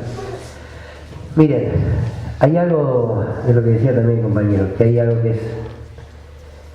Y que yo, discúlpenme, lo pongo en términos generacionales. Le hablo más a ustedes. Soy más grande que ustedes. Pero, digo, hay algo que nos pasaba a quienes militábamos en los 90 con los curas, porque la política era mala palabra, porque no había un espacio político donde encontrar, entonces uno se metía con los curas tercermundistas en los barrios y desde ahí. Y veía que estaba todo devastado. Y por supuesto que había muchísimas organizaciones que resistían, organizaciones políticas. Y entonces tenía convicciones y se tenían sueños que uno siempre los ponía en el mundo de lo utópico. Siempre estaban allí, estaban buenísimos para seguir caminando, para seguir andando, como decía Monseñor Ayelén. Estaban bárbaros como un lugar hacia donde ir. Y yo en esa época escuchaba lo mismo que escucho ahora. Yo siempre escuché la misma música. Pero escuchaba una canción de Mercedes Sosa, que cantaba Mercedes Sosa, que decía: América Latina tiene que ir de la mano, por un sendero distinto, por un camino más claro. Sus hijos ya no podremos olvidar nuestro pasado. Tenemos muchas heridas, los latinoamericanos. Uno escuchaba esa canción y decía: alguna vez llegará ese momento en que los pueblos hermanos de Latinoamérica se unen. Y yo, miren, el día que yo vi a Néstor Kirchner, a Lula, a Tabaré y a Chávez en Mar del Plata decirle no al ALCA frente a Fox, a Bush y al presidente de Canadá, ese día volví a escuchar, sin estar al lado de mi grabador, ya con el cassette solo cuando escuchaba, ese día volví a escuchar la canción de Mercedes Sosa y fue posible. Cuando le bajó la rodilla a Bush. Exacto, también. Eso fue posible. Y yo creo que eso es lo que hoy nos tiene que dar esperanza. Profunda esperanza. Porque fuimos posibles de construir una patria grande y fuimos posibles, se hizo posible construir también una Argentina distinta. Y es maravilloso que aquello que uno lo ubicaba en el mundo de las utopías dejen de serlo. No solamente porque se abraza a que fueron reales, sino porque tenés las hojas libres para poder ir llenando otras tantas. Y bueno, esta está cumplida, ahora podemos ir por más. Y me parece que lo más importante es poder digerir que somos parte de un proceso y que la historia no empezó a escribirse con nosotros ni se va a dejar de escribir con nosotros. Somos parte de un proceso. Y hay que empezar a digerir, sobre todo a los que quizás pudieron ver algo reflejado de sus sueños y sus ideales políticos con el kirchnerismo. Hay que bancarse en entender que fuimos contemporáneos de figuras en la patria grande de la magnitud de Chávez, de Cristina, de Evo, de Kirchner. ¿Por qué? Porque cuando uno le da esa magnitud y en realidad se pone desde el lugar, tuve la posibilidad de haber sido contemporáneo de estos hombres y de estas mujeres, entiende que no nacen todos los días. Por tanto, hay ciertas lógicas de que todo se resuelve si aparece uno u otra que no son reales en la política. La gran enseñanza la da Lula el día que se lo llevan preso y que dice: no se llevan preso un hombre, yo ya no soy un hombre, yo soy una idea. Y es esto la batalla que tenemos que seguir dando. Claro que los nombres nos enamoran más, claro que nos gusta que esa idea la lleve adelante tal o cual, póngale casualmente porque está acá Cristina, pongámosle, pero digo, claro que a cada uno le puede enamorar un nombre, pero es la convicción, es la idea la que nos tiene que motorizar, porque si no entramos en una lógica que no termina resolviendo. Para ir cerrando, digo, yo sé que que es un momento muy doloroso, pero que en ese momento doloroso nosotros tenemos que dar esa batalla por el lenguaje, por ejemplo, sabiendo que no es menor, y que no lo estoy comparando con otras batallas que seguramente deben ser más importantes, que tienen que ver con la organización popular, cuando está en los barrios, con resistir de todas las formas posibles. Pero aquí hay que empezar a llamar las cosas por su nombre y romper el miedo, que no soy quien para decir que lo tengan ustedes, digo, en términos más amplios. El miedo a qué dirán, el miedo a cierta violencia que se ejerce desde los medios tratando de ordenarnos de una determinada manera. Este gobierno se tiene que ir. A mí me han retado mucho, porque dije algunas cosas en la radio, no me retaron en la radio, en otros lados, precisamente porque no se puede decir eso, porque hay que defender la democracia, porque hay que defender las instituciones. Yo no quiero que Macri se vaya como el 19 y el 20 de diciembre del 2001 como a la Rúa por el simple hecho que los muertos eran nuestros. pero sí quiero que se vaya. Y si se puede ir mañana mejor. ¿Pero por qué? No porque uno no respete las instituciones, porque la derecha tiene una manipulación extraordinaria. Cuando son oposición, hablan del respeto a las instituciones y a la república. Y desde el día uno que asumen, destruyen las instituciones y la república. Por tanto, defender la democracia y defender las instituciones significa decir, señores, nosotros queremos una democracia de fondo, no una democracia de forma. No me vengan a decir que si de un día para el otro ustedes exterminan 11 ministerios, entre ellos el de trabajo y el de salud, en una Argentina donde los pibes están muriendo por enfermedades que se consideraban erradicadas, donde le sacaron la cantidad de vacunas al calendario de vacunación, donde no ponen un solo peso en los hospitales públicos, y en medio de todo eso además sacan el Ministerio de Salud. En el medio que echan a mansalva, vieron que este gobierno echa a mansalva, 347 en Telam, 500 de 600 echan a mansalva, en medio de esta masacre laboral que está llevando adelante el gobierno, en menos de las cifras de la UCA, no del Cuervo Larroque, de la UCA, que dice que la mitad de nuestros chicos y de nuestras chicas, de nuestros niños en la Argentina son pobres. En medio de todo eso, nosotros tenemos que decir que en nombre de la democracia hay que hacer silencio. Y no hay que hacer silencio. Esto es política. Esto es disputa de poder y esto es disputa de intereses. Por supuesto, dentro de los marcos de la paz. El problema es que ellos consideran paz al silenciamiento de la oposición y del pueblo organizado. Ellos consideran paz social a que no se vea o que desde los medios se invisibilicen las consecuencias de su política. Y habría que decirle que la paz social es incompatible con el neoliberalismo.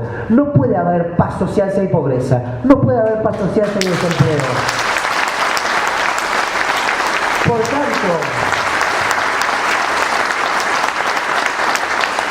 si hay paz social viviendo lo que estamos viviendo, en realidad somos un pueblo muerto. Somos un pueblo muerto. Entonces, que no haya paz social no significa que tenga que haber violencia. Significa que tenemos que hablar y decir las cosas por su nombre. Porque te aparecen los moralistas del establishment, que algunos hasta se dicen de oposición, y dicen, no, a este gobierno hay que dejarlo gobernar. La palabra gobernabilidad no saben cómo me tiene. Pero aparte,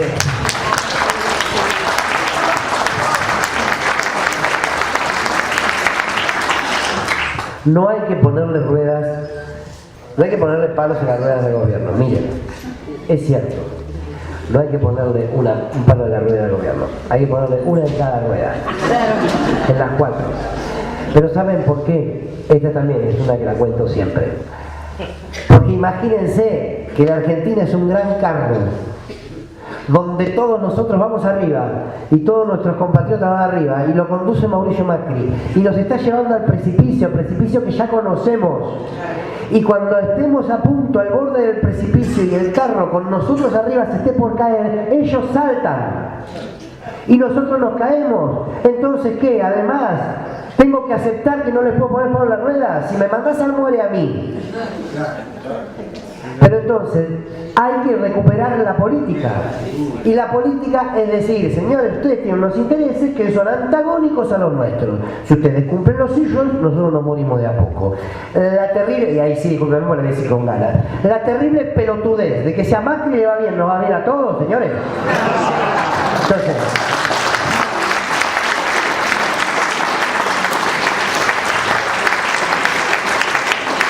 ahora, creo, y ahora sí para cerrar, que nosotros tenemos algo que es claro. Todo esto significa no salir a generar hechos de violencia que no los quiere nadie, aunque los primeros violentos son ellos. Pero sí a poder decir esto, a poder discutir las cosas. A nosotros nos dicen, a ver, pero no por parecernos a ellos, porque no nos parecemos ni nos vamos a parecer. Ellos pueden decir de todo, sobre nosotros, tratarnos como quieren. Ahora nosotros no podemos decir nada, ¿no? Pero nosotros tenemos una historia y tenemos algo a nuestro favor. ¿Qué es la verdad? Y ustedes dicen, ¿quién se puede arrogar la verdad? Nosotros. Sí, el campo nacional y popular. ¿Por qué? Porque el poder, y por esto ganan, cuando decíamos hace un rato, ¿por qué ganan? ¿Por qué instalan esto? Porque hay algo que tenemos que digerir, que es que el poder siempre tiene razón. Esperen, no me tiren con nada. Los ojos aquí. El poder siempre tiene razón. Si no tuviese razón, no sería poder. ¿Y por qué tiene razón? Porque como es poder, a partir de que construyó una razón, ¿y la construyó a partir de qué? Entendamos a la razón como esa construcción del bocho, a partir de prejuicios, a partir de una educación que es de derecha, de toda la vida, a partir de valores determinados, a partir de prejuicios, a partir de noticias cuyos medios están en el 80% en manos de uno. Ese poder de construir sentido en la cabeza de cada uno de nosotros, de poder afirmar algo y cuando se le preguntan los argumentos, no responderlo y decir que no se los tiene y sin pudor, pero sin embargo definirlo y defenderlo, esa posibilidad de construir ese sentido en cada uno de nosotros y construir razón no tiene el poder. Por eso es poder. Porque si no le daríamos bola a todo eso, dejaría de ser poder. Bien, ellos tienen la razón, pero nosotros tenemos la verdad. Si entendemos la verdad de una mirada más aristotélica, que es esa relación entre el hecho y lo que decimos. Y si uno está parado en el campo nacional y popular al lado de los que menos tienen, sabemos dónde está la verdad. La verdad hoy está en los millones de argentinos y de argentinas que le han arrebatado los derechos salvajemente en 2 años. Está ahí la verdad. Está en los jubilados que les hicieron una reforma jubilatoria que le redujeron su salario. La verdad está en los discapacitados que le sacaron las pensiones. La verdad está en los que tienen una enfermedad oncológica que le sacaban los medicamentos. La verdad está en Sandra y Rubén, en Moreno. Ahí está la verdad. La verdad está en los docentes. ¿O realmente vamos a creer que la verdad está en lo que diga Vidal? Pero no porque uno diga que Vidal miente, porque mintió, porque Vidal dijo, no les voy a sacar nada a nadie, no van a perder nada de lo que tienen. Y se perdió lo que se tenía y mucho más. Ahora, la lucha está en que la verdad del campo nacional y popular venza a la razón del poder. Para que el día de mañana esa verdad se transforme en una razón del poder. La clave de los dirigentes de la Patria Grande fueron que las verdades del pueblo la transformaron en una razón de poder que transformó toda la vida de la Patria Grande. Entonces, hay una disputa entre la razón y la verdad. Bien, nosotros corremos con la ventaja de la verdad. Y además con algo, nosotros corremos con la ventaja de la belleza. La resistencia, ustedes dirán, está llena de bronca, por supuesto, está llena de indignación, por supuesto, está llena de angustia, por supuesto, está llena de ese sabor de que estos tipos se llevan todo por delante y que uno no puede hacer nada, por supuesto. La resistencia es todo eso, pero la resistencia tiene al mismo tiempo una profunda belleza, porque si hay resistencia hay convicciones, y si hay convicciones en ellas está la belleza. Caminar con un compañero, con una compañera resistiendo a este modelo de hambre y de exclusión es profundamente bello. Decirle que no nos reconciliamos con sus políticas y con el genocidio y con los genocidas de la dictadura cívico-militar y decirles hoy no nos reconciliamos ni con su establishment económico, ni con sus medios de comunicación, ni con sus políticas de hambre. Decirles que no a todo eso es de una belleza incalculable, pero al mismo tiempo poder decirle que no, siendo muchísimos hombres y mujeres con un camino claro por recorrer, es 10 veces más bello. Y si le sumamos que además lo pudimos construir en algún momento, lo es aún más. Por tanto, el desafío de encontrar belleza en la resistencia también es un desafío importante. Ir a buscar, ir a traer, ir a sumar. Para que quién va a ser el candidato del 2019 no es la discusión nuestra al menos. Cada uno sabrá quién quiere como candidato, no, esa no es la discusión. Eso no lo vamos a resolver nosotros. Podemos aportar un voto en una interna y a lo mejor también, qué sé yo, después lo que se defina. Lo que nosotros tenemos que hacer es construir poder popular, articular.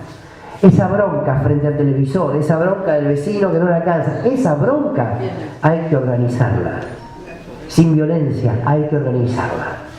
Frente a la tele, puteando a Majul no vale ni la pena. Ni Majul, ni putearlo. Digo, hay que salir a la calle y organizarse.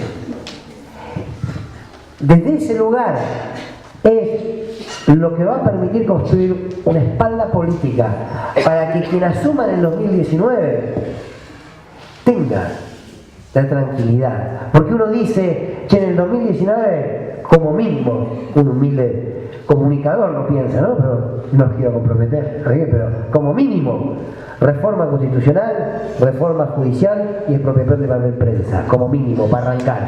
Ahora, la señora se tapa la cara. Voy a decir que me estoy yendo a la mierda, ¿no? No, pero ¿sabes lo que pasa?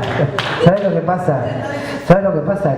Que si no hacemos eso, estos hombres que hoy gobiernan y estas mujeres que hoy gobiernan demostraron que vos podés transformar un país en 12 años y estos en 2 años y medio te lo hacen pelota. Entonces tenés que hacer reformas de marco institucional, constitucional, judicial, donde no puedan hacerlo. Donde no puedan hacerlo. ¿Te tarda? No.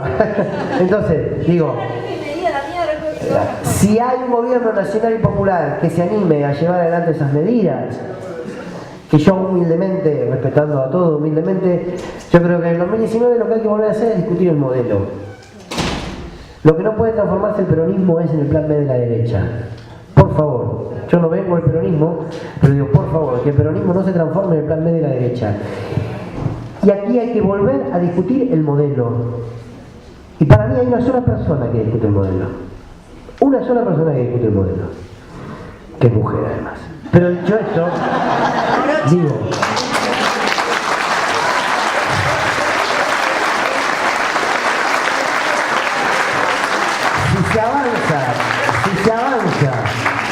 si se avanza, imaginémonos en medidas así, no las podés tomar desde una casa de gobierno.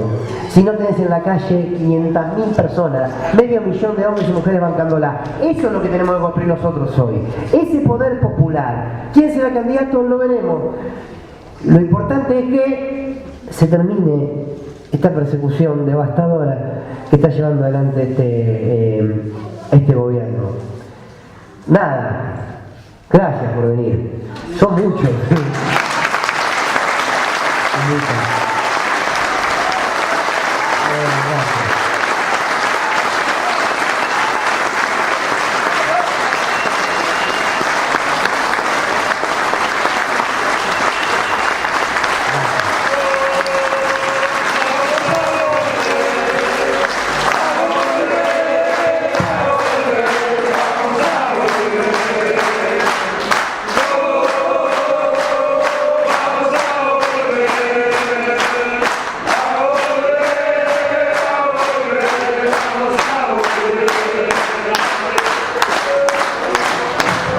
Quiero terminar simplemente con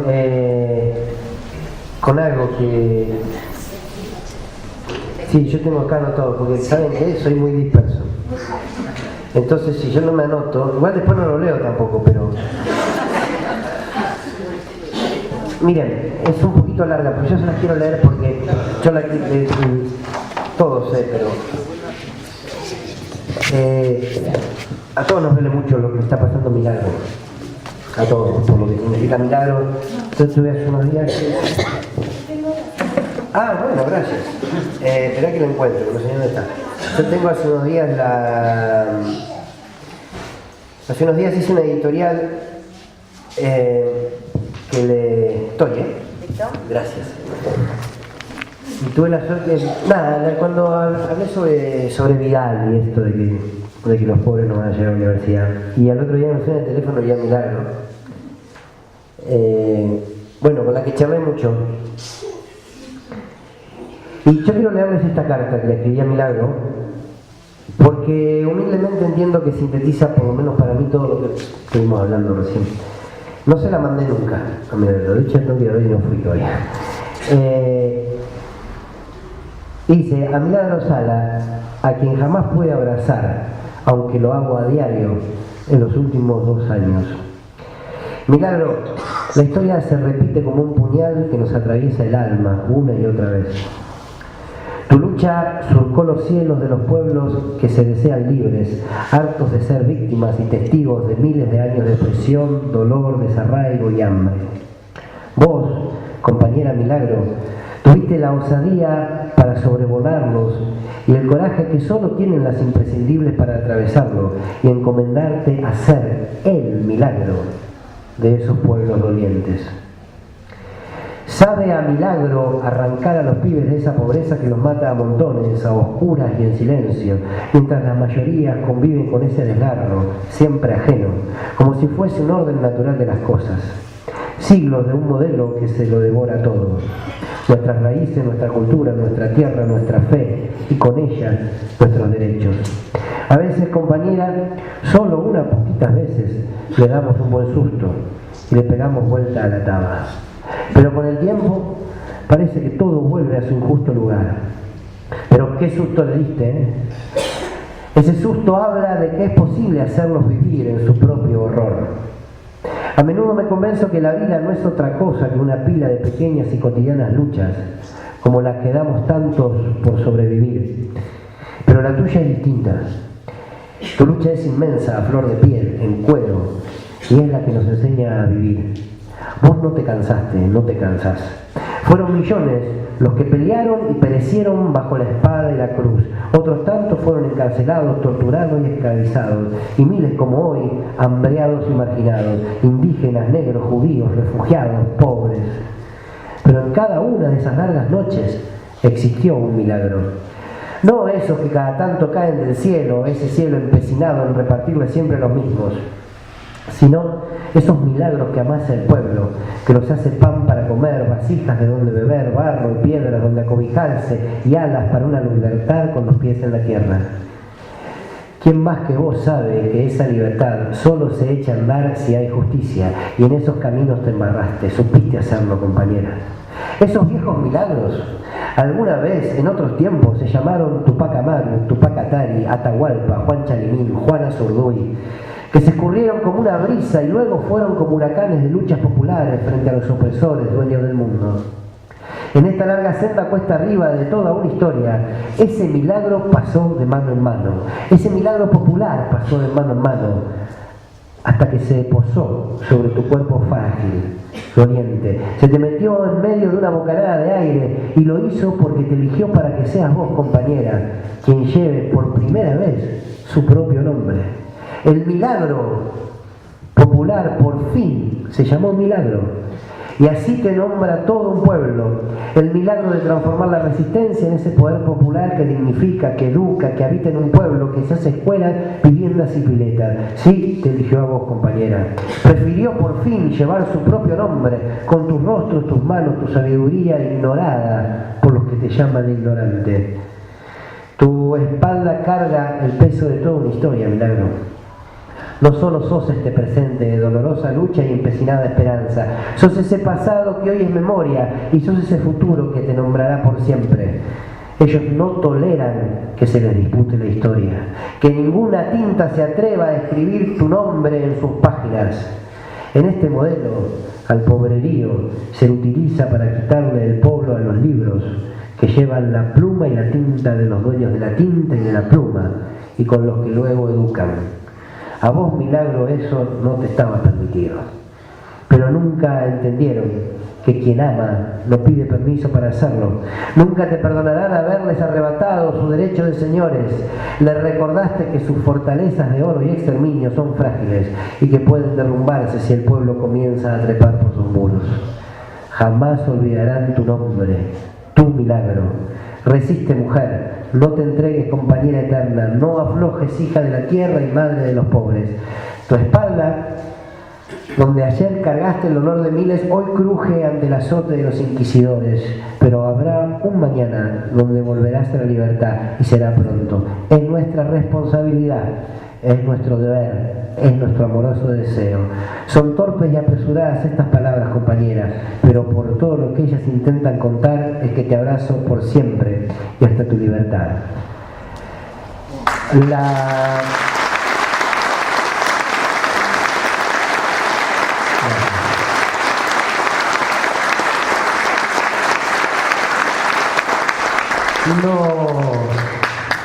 el coraje de esta etapa, que exige esta etapa, creo que humildemente exige algo más. Saber que siempre la posibilidad de la victoria está a la mano y la posibilidad de la derrota está bien. No son variantes a considerar cuando uno elige una vida de lucha. Nosotros esa batalla tenemos que verla, tenemos que hacerla. No sé si la vamos a ver en la victoria, no sé. Ojalá que sí, quizás no. No importa, no importa. Porque quien hace política hace sobre todo por las generaciones presentes y por las que vienen. Y quienes tenemos hijos o nietos o alguien que amamos, tenemos un motivo para poder seguir dando esta batalla. Ojalá podamos ver todos los resultados y encontrarnos en una situación así para celebrarlos y para saber que es simplemente también parte de un nuevo proceso y que no va a ser la historia que se sintetizó ahí. Pero lo importante es convencernos que si lo vemos o no lo vemos, no es lo que vamos a buscar. No podríamos vivir de otra manera si no es militando por una patria para todos. Los del periodismo también, sí, para los que dicen que el periodismo tiene que ser independiente, es otra de las grandes mentiras. Gracias por venir, muchas gracias por venir. Fuerte el aplauso.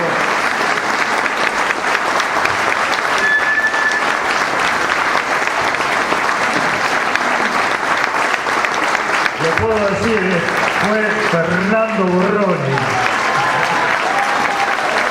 La digo todos los días.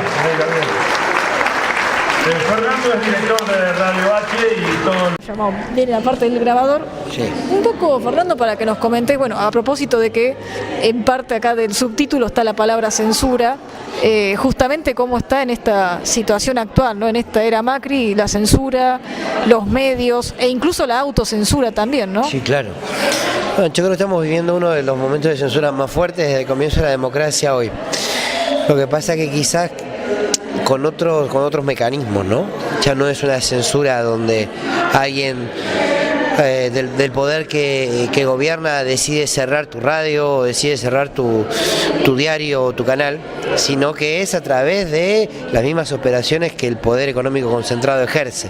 Radio del Plata es una muestra clara de eso, las presiones a partir de la pauta publicitaria. Hoy en día sin pauta publicitaria los medios no pueden sostenerse. Y sin pauta publicitaria estatal les cuesta mucho sostenerse. Por tanto, eso hoy en día es un instrumento que se utiliza para censurar. Quiero decir, que se utiliza para posicionar una determinada idea, una determinada convicción. Y eso está sucediendo. El caso de cuántas veces lo han echado a Víctor Hugo de distintos lugares, después lo han recorporado, cuántas veces lo han echado a Navarro. Pero también hay lo que vos decías recién, una autocensura también muy fuerte. Porque se sabe que no hay mucho espacio para decir y para pegarle al gobierno. Cuando la echan a la negra Bernasi de Radio Con Voz, la negra dice algo muy interesante: en esta época hay más plata para callar que para hablar. Y creo que es así, y es una síntesis perfecta. Bueno, y además en este panorama, ¿cómo analizás también el rol de los medios alternativos y un poco cuál es el futuro también que les ves? Mucho. Los medios alternativos vienen dando una batalla hace muchísimo tiempo, ¿no? De 80, 90. Pero yo creo que este es su mejor momento. Su mejor momento no en términos económicos, sino en términos de que se han constituido como una alternativa. Quiero decir, para muchos hombres y mujeres de la sociedad argentina en su conjunto, determinados medios de la web, medios gráficos o radios comunitarias han sido una alternativa, o sea, deciden escucharlas, las han elegido y realmente hoy son una voz muy fuerte, sobre todo si se sigue avanzando en ese camino de articulación. Voces Libres del Pueblo es un espacio que nosotros construimos con varios radios alternativas, medios gráficos alternativos, periodistas, colegas, hombres y mujeres de distintos medios, precisamente para articular esos medios comunitarios. Son importantes, vos fijate hasta qué punto cada vez está más presente que el caso de la desaparición y muerte de Santiago Maldonado estaba haciendo por el gobierno, por Clarín, por La Nación, se quería tapar, Cuando no se pudo tapar, se intentó desvirtuar que Santiago Maldonado no estaba en el lugar, que yo, los que lograron instalar el hecho de la desaparición de Santiago fueron los medios alternativos. Página 12, por supuesto, también Juan Alonso, Adriana Meyer, Sebastián Premisi. Pero por sobre todo fueron los medios alternativos que venían desde el sur, que mandaban información. Entonces yo digo que cada vez son más fuertes y son necesarios. A veces uno dice, bueno, estoy en una página web y qué sé yo, digo, están, existen y la gente lee y se comparte. Hoy en día las redes hacen un rol, si bien son bastante perversas las redes, al mismo tiempo hacen un rol muy bueno y necesario. Bueno, y aprovechando también que esto también lo puede llegar a leer pibes que están estudiando hoy por hoy periodismo, comunicación social, ¿qué consejo les das en estos tiempos? Bueno, no sé si un consejo. Yo creo que el periodismo es un instrumento de la política. Quiero decir, yo creo que hay muchos presentadores de noticias que se paran frente a una cámara y dan una noticia que otros escriben, que otros editan, que otros cuentan previamente y simplemente la repiten. Me parece que está bien, que es un rol. Pero yo creo en un periodismo que tiene que ser un instrumento de la construcción política, no partidaria, puede serlo, no, de hecho, pero no partidaria, pero sí de construcción política. Y en ese sentido el periodismo es o un instrumento de las voces del poder concentrado o un instrumento que le dé voz al pueblo, al campo nacional y popular. Yo creo que esa es la gran disyuntiva que hay. Y me parece que el periodismo puede ser entendido como eso, como un instrumento para dar una batalla en defensa de los derechos y los intereses del pueblo en su conjunto.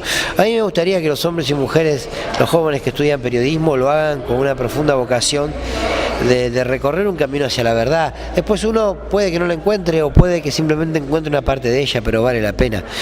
Hoy en día es más fácil hacer periodismo, insisto, que se sintetiza la noticia en otro lado, ser parte de una operación de prensa. Yo creo que hoy está en un momento muy difícil. Yo siempre digo que estamos parados sobre las ruinas del periodismo. Pero bueno, de ahí se puede ir avanzando, ¿no? Del fondo del pozo solo cabe ir hacia adelante, dicen. Entonces, bueno, pero también hay grandes periodistas, hay enormes periodistas en la Argentina, hombres y mujeres. Pero a mí lo que más me gustaría es que se entienda que el periodismo es un instrumento de la política, de la construcción social. Puede estar de un lado o del otro de la grieta, no importa, pero que se blanquee desde ahí, y no que se blanquee desde una falsa independencia y una falsa objetividad que nos hace mal a todos. ¿Algo más para agregar? No, gracias por venir. Escuchame, y vos acá, esto ya pagalo.